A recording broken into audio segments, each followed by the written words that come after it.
Hej och välkommen till Bandjournalen, alla kalenderbitare. Här hittar du det senaste och intressantaste som rör Kiss och dess vänner. Den här veckan är det lite lugnare, märkligt nog. För sist så var det fullt ös. Vi kommer att prata om att Gene och Paul byter scenen mot en baseballdiamant. Vi kommer att kolla in ny musik från sönerna Stanley och Simmons. Vi tar tempen på restaurangkedjan Rock and Brew.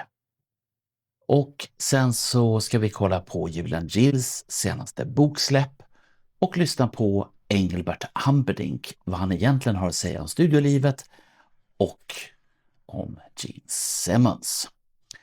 Och sen så ska vi i poddhörnan prata om rullbandshistoria, så att nu kör vi! Och vi börjar på baseballplanen. I helgen så bytte, beroende på när du tittar på det här, grundarna av The Hottest Band in the World ut sina platådojor mot gräs och grus. Lördagen den 15 augusti så var Gene Simmons och Paul Stanley inbjudna att kasta den officiella första pitchen på Angels Stadium i Anaheim. Kan det möjligtvis ha någonting att göra med en platta som kommer nästa vecka? Who knows? Och det här var innan matchen mellan Los Angeles Angels och Kansas City Royals. Gene är rutinerad sedan förut. Han har kastat den första pitchen både på Dodger Stadium 2011 och Wrigley Field 2018. Men nu hade han med sig Paul Stanley på vad man kallar för Out on the Mound. Sen har vi sönerna Stanley och Simmons. Ska vi kolla på deras nya singel? Ja, det ska vi.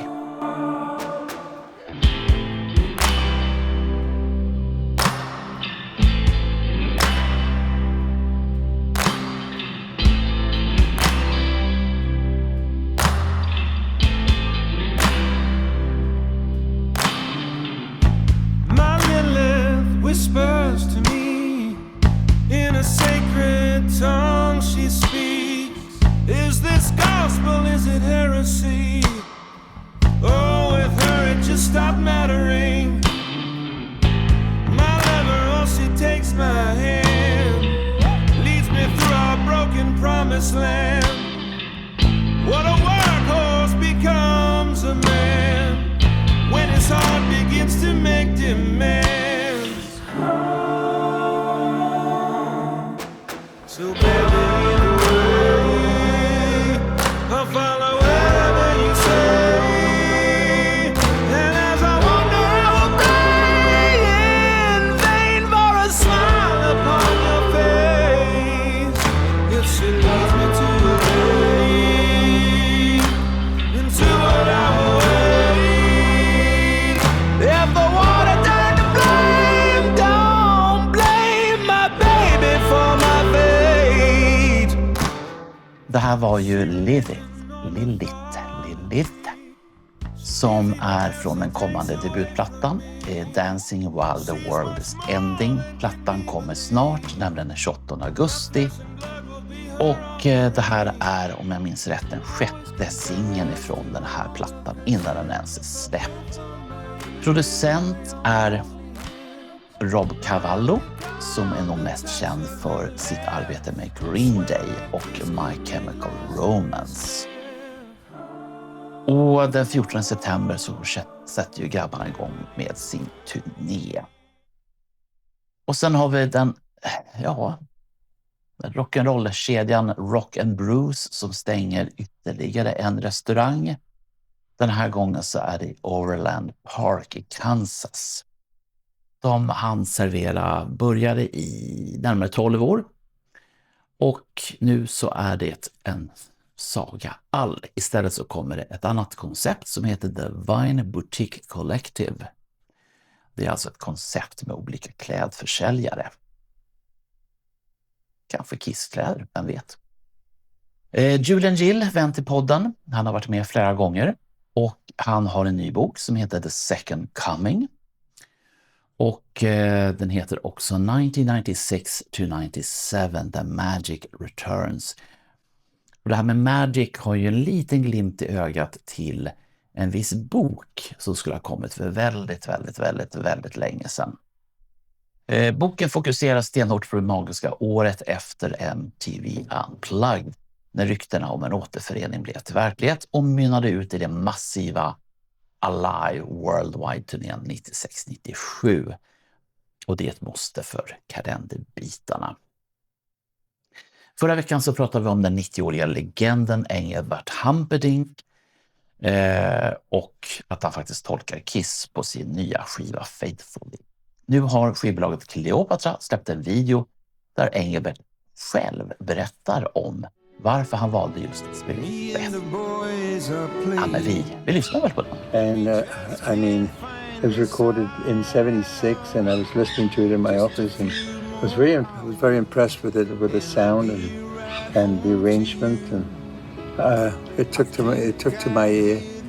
And the storyline, of course, it appealed to me because being an artist, you know, and being in the studio all the time, and these lyrics really fall into place for that particular reason, because it says, you know, better hear you calling, but I can't come home right now. Anyway, you're in the studio busy, you're trying to find the sound, and it was very apropos to mine. Because the reason I'm talking about it is because I'm just, you know, it's on my new album called Faithfully that I'm releasing on Cleopatra, and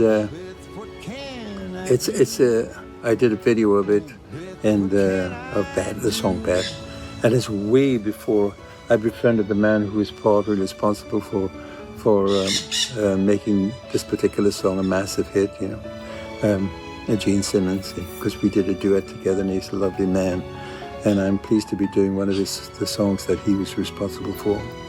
And so anyway, I was in the studio recording this particular song, and memories flew back, you know, to when I first heard it, and it was just a wonderful moment in my life.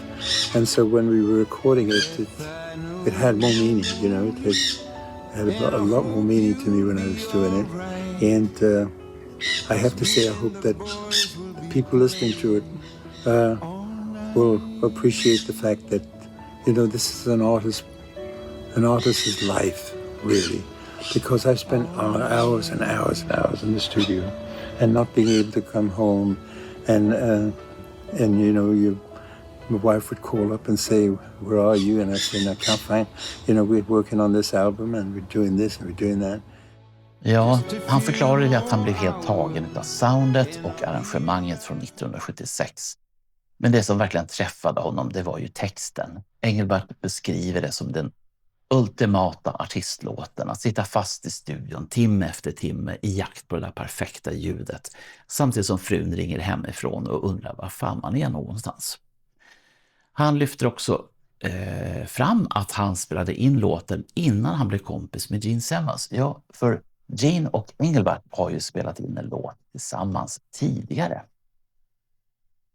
Ja, vad har vi mer? Jo, Let Me Know-podden har inte legat på latsidan den här veckan heller. 2 poddar har vi släppt ifrån oss.